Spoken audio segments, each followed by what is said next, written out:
Door bell పిచ్చాతో పోటీ పడుతున్న అక్క ఎంత కడుపు మంట.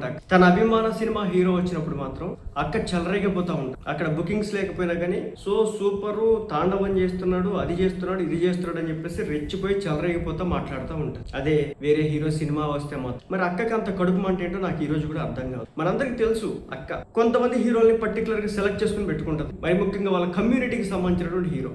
ఆయన సినిమాలు వస్తే మాత్రం అసలుకి చించేసుకుంటది, రక్తాలు చిందించింది అనమాట. అక్క రక్తాలే చిందించింది. అలాంటి అక్క ఈ రోజు పెద్ద సినిమా మీద డోర్ బెల్ పిచ్చాతో ఆ సినిమాని చంపడం కోసం అని చెప్పేసి ప్రయత్నం చేస్తా ఏం చేసినారు వాళ్ళు నాకు తెలియకూడదు. ఈ రోజు కూడా నాకు అర్థం కాదు. రామ్ చరణ్ ఈ రోజు కూడా ఒక హీరో మీద పడి ఏడవడం ఈ రోజు నేను ఎప్పుడు చూడలేదు. ఒక మహేష్ బాబు గారి మీద, ఒక జూనియర్ ఎన్టీఆర్ గారి మీద, లేదంటే మరి హీరో మీద అయినా ఒక్క నెగిటివ్ కామెంట్ పాస్ చేయడం కావచ్చు, లేదంటే కనుక నెగిటివ్ గా చూడడం కావచ్చు, ఒక హేట్రేట్ చేయడం కావచ్చు, వేరొకరు సినిమాలు వస్తే ఆ సినిమాలు చంపడం కోసం అని చెప్పేసి వీళ్ళు ఏదైనా వ్యూహాలు వేయడం కావచ్చు, నెగిటివ్ పిఆర్ని మెయింటైన్ చేయడం కావచ్చు, లేదంటే ఒక అహంభావంతో కూడినటువంటి అగ్రెషన్ చూపించడం కావచ్చు. ఏనాడు కూడా రామ్ చరణ్ ఎవరి ముందు కూడా ఇలాంటివి చేయాలి. కానీ రామ్ చరణ్ సినిమా వస్తే మాత్రం అసలుకి ఏంటో పెయిడ్ క్యాంపెయిన్ నడిపినట్టుగా నడిపినారు. వాళ్ళ తరతరాలుగా కూడా వీళ్ళ మీద పగ పెట్టుకొని ఆ పగతో ఈ రోజు రగిలిపోయి వీళ్ళ జీవితాన్ని ఏదో రామ్ చరణ్ నాశనం చేసినాడు, వీళ్ళ కుటుంబాలను ఏదో రామ్ చరణ్ నాశనం చేసినాడు మాది ప్రచారం చేయడం అయితే జరుగుతా ఉంది. అక్క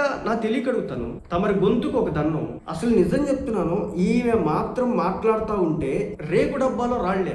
మనకు తెలియదు, మన గొంతులో ఉన్నటువంటి రేకు డబ్బాలో రాళ్ల గురించి మనకు తెలియదు. కానీ మనం రామ్ చరణ్ యాక్టింగ్ గురించి మాట్లాడు. రామ్ చరణ్ రంగస్థలం సినిమా తర్వాత ఆ స్థాయిలో మెప్పించిన సినిమా పెద్ద. ప్రతి ఒక్కరు కూడా తన యాక్టింగ్ చూసి మెస్మరైజ్ అవుతా ఉన్నారు. చిరంజీవి కొడుకు ఆ స్థాయి పేరు తెచ్చుకున్నాడని చెప్పేసి ఈ రోజు చిరంజీవి గారిని, అంటే రామ్ చరణ్ యొక్క గొప్పతనాన్ని చిరంజీవి గారి యాక్టింగ్ తో పోల్చడం జరుగుతుంది. అంత యాక్టింగ్ చేస్తే ఆ వ్యక్తి మీద, ఆయన వ్యవహార శైలి మీద, ఆయన యాక్టింగ్ మీద ఇంత దిగజారుడు కామెంట్లు అవసరమా? వ్యూస్ కోసమా? కేవలం వ్యూస్ కోసమా? లేదు లైక్స్ కోసమా? షేర్స్ కోసమా? లేదు నీ అభిమాన హీరోకి సంబంధించినటువంటి అభిమానుల దగ్గర నువ్వు ఒక పేరు పొందడం కోసం? వాళ్ళు కూడా వస్తా ఉన్నారు నిన్ను. ఎందుకంటే వాళ్ళకు కూడా తెలుసు ఒక సినిమా వస్తుందంటే దాని వెనుక పడేటటువంటి కష్టం. కానీ నీ వ్యూవర్షిప్ కోసం నువ్వు చేసేటటువంటి రచ్చ రగడ ఏదైతే ఉంటుందో అది వాళ్ళకు కూడా తెలుసు. నువ్వు ఈ రోజు అలా చేసి వెళ్ళిపోతావు, వీళ్ళు ట్రిగ్గర్ అవుతారు. రేపనే రోజు ఒకటి వచ్చిందిగా, రేపనే రోజు కూడా నువ్వు నీ అభిమాన హీరో సినిమా కూడా ఒకటి వచ్చిందిగా. మరి ఆ రోజు ఏం చెప్తావు?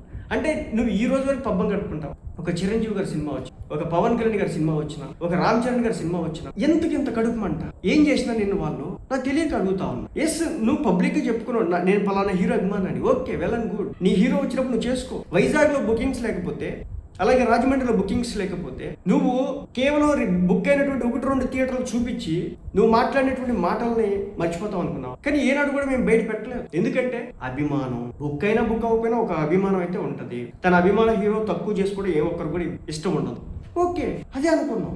కానీ ఈ రోజు నువ్వేం చేస్తా ఉన్నావు? బుకింగ్స్ బాగున్నాయి, ప్రీమియర్స్ అద్భుతంగా నడిచినాయి, ఫస్ట్ డే బ్రహ్మరథం పట్టినారు, యునానిమస్ గా పాజిటివ్ టాక్ వచ్చింది. ఒక 4-5 నీలాంటి 4-5 ఒక డోర్ బెల్ గడు కావచ్చు, ఆడొకడు ఆ టమాటాలు చొక్కా కావచ్చు, అలాగే ఇంకోటి ఉన్నాడు రావణ్ అని వాడు కావచ్చు, ఆ తర్వాత ఆ డోర్ బెల్ తర్వాత నువ్వే కడుపు అంతా విషయం. మళ్ళీ చెప్తున్నా, ఈ రోజు అనేది నీది కావచ్చు, ఇష్టం వచ్చినట్టుగా నీకు ఒక ఛానల్ ఉంది కాబట్టి నువ్వు వాగొచ్చు. కానీ కర్మ అనేది ఒకటి వదిలిపెట్టు, గట్టికి కొడుతుంది. మంచి వాళ్ళని టార్గెట్ చేస్తే గట్టికి కొడుతుంది. మీరు నన్ను అడుగుతా ఉంటారు, బాలయ్యబాబు సినిమాకి నువ్వు టార్గెట్ చేసినావు లాస్ట్ టైం అని.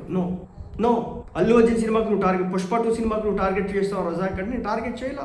ఎలక్షన్స్ టైంలో అల్లు అర్జున్ గారు తీసుకున్నటువంటి స్టాండ్కి మాత్రమే అప్పటి వరకు నేను వ్యతిరేకిని. ఎందుకంటే అరే ఇంత కష్టపడుతున్నాడు కదా పవన్ కళ్యాణ్, ఇంత చేస్తా ఉంటే ఆయన ఏ విధంగా వెళ్తాడు అలాగా అని ఒక ఒపీనియన్ చెప్పే తప్ప నాకు ఈ రోజు కూడా ఆయన మీద హేట్ రేట్ లేదు.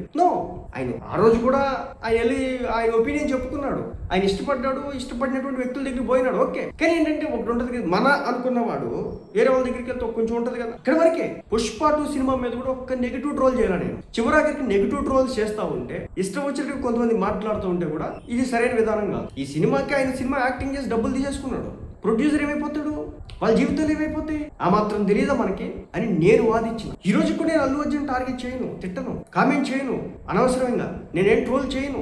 ఒకప్పుడు అల్లు అర్జున్ అంటే నాకు ఇష్టం, అతని సినిమాలంటే నాకు ఇష్టం, నా గౌరవం. ఏదో 1-2 చేసినంత మాత్రం నేను వెళ్ళి అతని మీద హేట్ రేట్ పెంచుకొని అతను నెగిటివిటీ చేయడం కరెక్ట్ కాదు కదా. అలాగే ఒక మహేష్ గారి సినిమా వచ్చినప్పుడు నేనేమి నెగిటివిటీ చేయను. మీరు చూడండి, నా రీసెంట్ టైంలో ఎప్పుడైనా సరే నేను మహేష్ గారు చేసినటువంటి మంచి పనుల గురించి చెప్పాను, మహేష్ గారు చేయించినటువంటి హార్ట్ ఆపరేషన్ గురించి చెప్తాను. చెప్తాను. ఆయనలో ఉన్న ఒకటి రెండు లోపాలకు నేను ఎందుకు చెప్పాలి? అలాగే జూనియర్ ఎన్టీఆర్ గారు దేవరా సినిమా వచ్చి నువ్వు హేట్ రేట్ స్ప్రెడ్ చేస్తున్నావు, నేను చేయలా, నాకు అంత అవసరం లేదు. వీళ్ళంతా తెలుగు సినిమా ఇండస్ట్రీకి ఎంతో కొంత కాంట్రిబ్యూట్ చేస్తున్నాడు కదా, వాళ్ళ మీద ట్రోల్స్ చేసి వాళ్ళ మీద హేట్ రేట్ చేసి ఏం సాధించాలి నేను? కానీ వయసులో నాకంటే పెద్దోళ్ళు అయ్యి ఉండి 10 మందికి మంచి చెప్పాల్సినటువంటి వ్యక్తులు కూడా నాలంటోడికి ఒక దిశ నిర్దేశంలో ఉండాలి మీరు. అలా కాకుండా మీరు రెచ్చగొట్టి మీ వ్యూస్ కోసం విద్వేషాలు రెచ్చగొట్టి చివరాఖరికి మీ వల్ల పార్టీలలో కూడా విద్వేషాలు రెచ్చగొట్టబడతాయి. మీరు పెద్ద సినిమా ఒకటే అంటున్నారు. పెద్ద సినిమాకి రామ్ చరణ్ గారు డబ్బులు తీసేసుకున్నాడు, ప్రొడ్యూసర్స్ దగ్గర యాక్టింగ్ చేసినందుకు డబ్బులు తీసేసుకున్నాడు. ఆయనకి ఆ సినిమాకి సంబంధం లేదు నిజం చెప్పాలంటే, ఎందుకంటే సినిమా ప్రమోషన్స్ కూడా చేసేసినాడు. రామ్ చరణ్ కి వచ్చే లాస్ ఏం లేదు, మైత్రి మూవీ మేకర్స్ వాళ్ళకి లాస్. నువ్వు రామ్ చరణ్ నటన్ని విమర్శిస్తా ఉన్నావు, కానీ ఆయన నెక్స్ట్ సినిమా కూడా చేస్తాడు. లేదు నువ్వు జూనియర్ ఎన్టీఆర్ ట్రోల్ చేస్తా ఉంటావు, నెక్స్ట్ ఆయన సినిమా చేస్తాడు. వాటి సినిమా పోయిందన్నారు, కానీ నేనేమి హేట్ స్ప్రెడ్ చేయలేదే, నేను నెగిటివ్ గా మాట్లాడలేదే, నేను నెగిటివ్ గా రివ్యూ ఇవ్వలేదే, నేను ఒక్క మాట కూడా నెగిటివ్ గా చెప్పాను. సినిమా పోయిందంటే కానీ బాక్స్ ఆఫీస్ బ్లాక్ బస్టర్, వీలైనంత వరకు నేను పాజిటివ్ చెప్పే ప్రయత్నం చెప్తే నెగిటివ్ చేయరు. కానీ ఇక్కడ వాంటెడ్ గా రామ్ చరణ్ గారి మీద దాడి జరుగుతుంది, వాంటెడ్ గా దాడి చేస్తాం, వాంటెడ్ గా టార్గెట్ చేస్తాం. వీళ్ళ అజెండా ఒకటి పెట్టుకొని మనసులో ఇలాంటి క్యాంపెయిన్స్ నడుపుతా ఉన్నారు.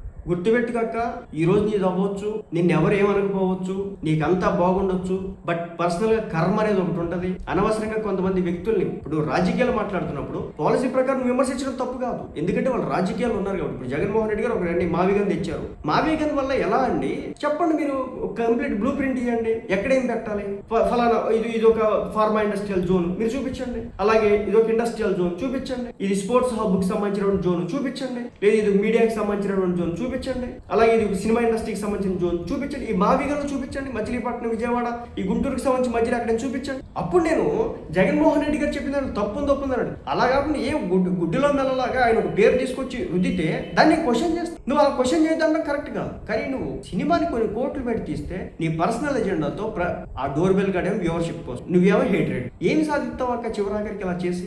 ఎంత దారుణం, ఇంత దుర్మార్గం, కాలం కర్మ రెండు వదిలిపెట్ట.